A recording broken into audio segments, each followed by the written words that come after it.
Hey y'all, welcome back to the ranch. I'm Jared Paul, and today we are going to continue on with our evergreen work. So some repotting and some pruning. So far, this was off camera. I got these three added in there, and I remember now I started this from seed. This is a Pinus strobus, so weeping white pine. So that's going on its second year old, probably about 2 years old. This one started itself last year, so it should be a Connecticut white pine like I have around the property. Those big boys. Boom, boom, boom, boom, boom. Those are all them.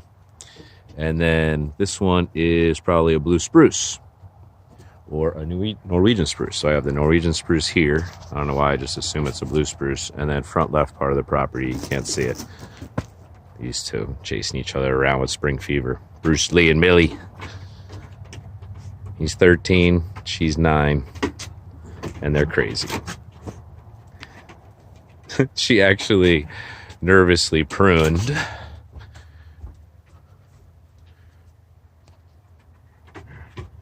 my Italian fig. So there's a bunch of like little bite marks right here, gone. I probably would have taken that out anyways. Anyways, a bunch of it was nibbled, so it's the only plant that she's done that to twice. The Ficus carina, I think it's called, the Italian fig. So I transplanted one of these thujas into a large planter. That's where I had our mum's seasonal flowers. But I think I'm going to grow these two as close to twin topiaries as possible. They're both a little leggy right now. So once I get this one into this pot, then I'll see like the height in comparison and try to match them up. So the only thing I'm waiting on is last night it got down to about 32, and I couldn't tell if it was severely root bound or if it was frozen in the pot. So I just watered it with some warmer water, and I'm going to see if I could pop that out. This one was very root bound. I'm glad I didn't do it on camera. I hope this one's a little better to me, but we'll see. And also, we are going to pop this white pine. Boom, look at them roots over rock into this pot. So, yeah. All right. So that's what's coming up on today's episode of Jarhead Bonsai. All right, so let's do this.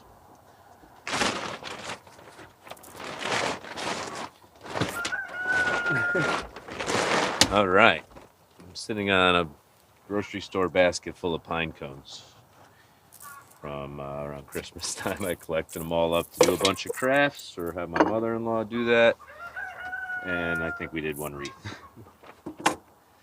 So I have some bonsai soil mix still here. Oh man, there's a screen. Of course. Let me grab a screen.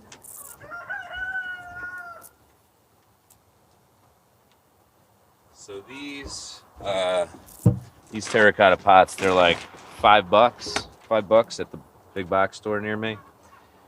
And yeah, so they only have one big hole at the bottom, and they're too thin to like drill any more holes. So it is what it is. While I have these younger trees that I feel like they deserve a cooler pot than a plastic nursery pot, I'll use these, and then as they deserve it and my YouTube channel grows, thanks to subscribers like you and viewers like you, I'll invest more money in pots and get, like mica pots I really like, but they're going to be expensive. But it's something you can count on pretty much for life once you get it, I believe.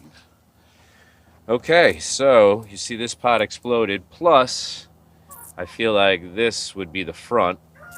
No, this would be the front so that you could have those roots kind of be the main attraction. So I had it planted completely wrong. So wrong direction and wrong pot. So anyways, do this over this. Okay. Well, the rock fell right out, but there we go. So I could pretty much pick any rock I want at this point. I don't have to just use that guy. And you see on the bottom here, We got some roots. That's good. Those look good. Hell yeah. Wow. All right, let me get the rock out of there. Dump this soil in here. And put this somewhere I can't step on. Cool. All right. So I don't have any pruning to do on this guy right now. But I will kind of tighten these straps a bit now that it's after winter. I don't want it so tight that if snow fell on it that it could snap.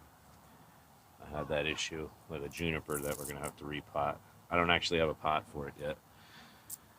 I want to do one of those tall ones for a fully cascading juniper, but I would either have to repot a Zelkova that I don't know I want to repot because I did it last year, or I have to buy a pot. So one of those has to happen this week. I'll probably end up grabbing a pot, go to a local nursery or something like that. Maybe I'll luckily find one online. All right, so that's just a lot of freaking roots. Big, not very fibrous. So let's just go ahead, knock those bad boys out.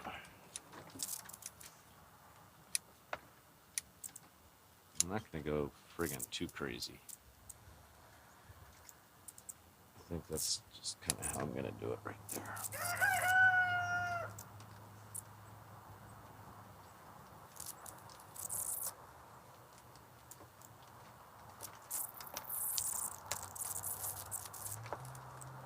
Just kind of loosen them.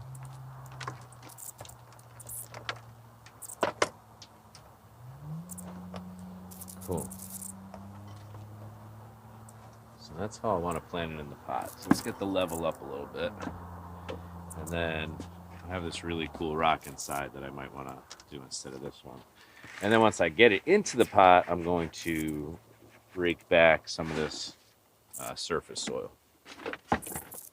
I know this is probably like the worst order of things ever, and some of the bonsai snobs are gonna make comments, but I have a thick skin. I don't mind. I don't care. So let's see how that I think would be a good height. Really shows that hand. I don't really have to go over rock, do I? I can just make that a badass start to the trunk. Do I just want this rock? There's a reason why I planted it on it a couple years ago. Doesn't really serve a purpose. There's no roots going around it. So it's more like a roots resting on rock.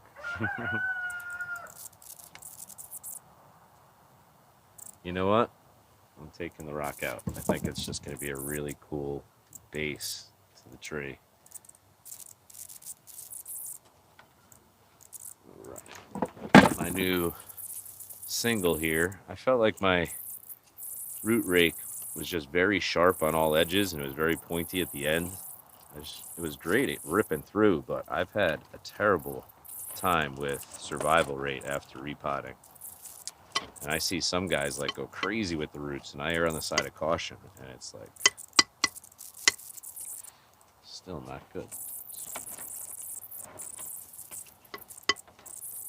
So anyways, my point being, I had mentioned this, and then my wife ordered one up, and I had one in the mail within days. It was great.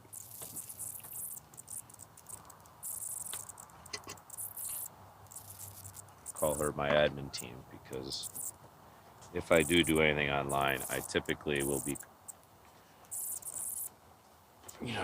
yelling about it the rest of the day because of one thing or another. Usually user error, but I blame the website and everything else. My phone. So Laura just tends to do the things for me. Avoid it. Avoid all that. If you're a wife of a jarhead, maybe you understand. Okay, so let's get some of this nice soil in and around here. what I'm going to do with this bad boy is when I harvest some moss, some nice plush moss, I'm going to do a nice top dressing on this. Something that'll pop so I could show off these roots that are ultimately the base of the trunk. You see right here, this was old branch or something.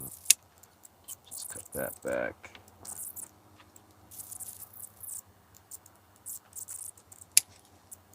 Yeah. Oh yeah, these are cool. I like it.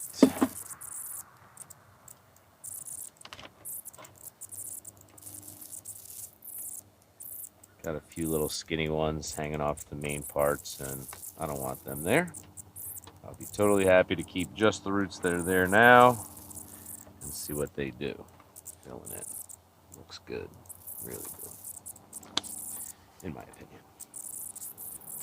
Okay, a little bit of this soil left. That might actually be perfect. Yeah, so I'll do like sand and some moss, or I heard a great suggestion of getting chicken grit, and that's usually made of granite and, I don't know, at least granite. That'll look cool. That's my friend Subi. Very helpful. Thank you, young lady. Appreciate your help.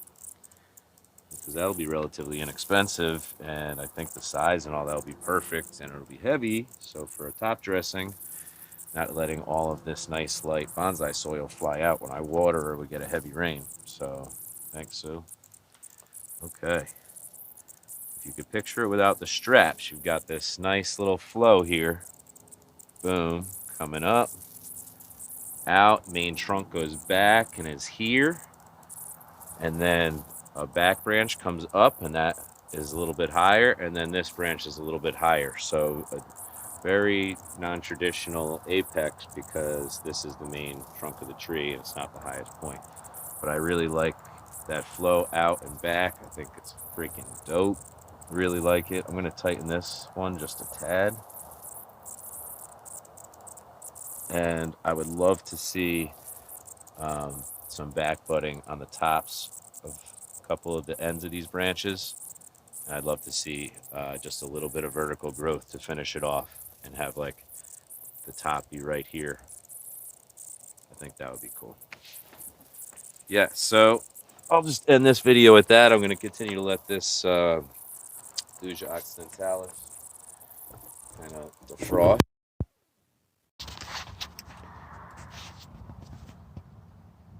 Yeah, and I'm definitely going to get to this. I'm not going to repot this, but this is my tight Connecticut forest. So the coolest thing is looking up about 50 feet before you see the top, and it's like, oh, that's a pine, or oh, that's an oak. So right now, I want to raise the canopies and get any of these inner branches out of there. They're going to be tall and skinny, single trunk, with an intentional just to puff up above. I want trunk, trunk, trunk, trunk, trunk for the majority, probably 90% of the tree, and then just the puffs up above to emulate one of these Connecticut forests.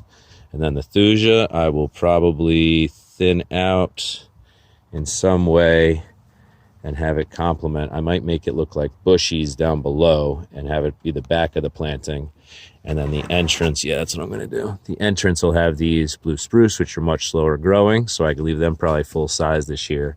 And I'll have a path going into the forest, like a little Connecticut trail.